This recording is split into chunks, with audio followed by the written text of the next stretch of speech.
รายงานสภาพอากาศกับแมวสุขสันต์ทันข่าวเย็นวันที่ 11 ธันวาคม 2565 มวลอากาศเย็นหรืออากาศหนาวจะมาเป็นระลอกค่ะ เมื่อมีอากาศหนาวเย็นในวันที่ 13-14 ธันวาคม หลังจากนั้น 15-16 ธันวาคม อากาศจะอบอุ่นขึ้นและอุณหภูมิจะสูงขึ้น ส่วนวันที่ 17 เป็นต้นไป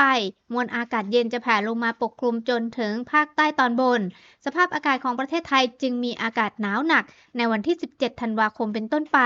ส่วนปริมาณฝนในบริเวณภาคใต้ยังคงมีฝนตกตามแนวร่องมรสุมตั้งแต่วันนี้ไปจนถึง 20 ธันวาคม ลักษณะอากาศของประเทศไทยจะมีการแปรปรวน มีทั้งหนาว มีทั้งร้อน สลับกันอย่างนี้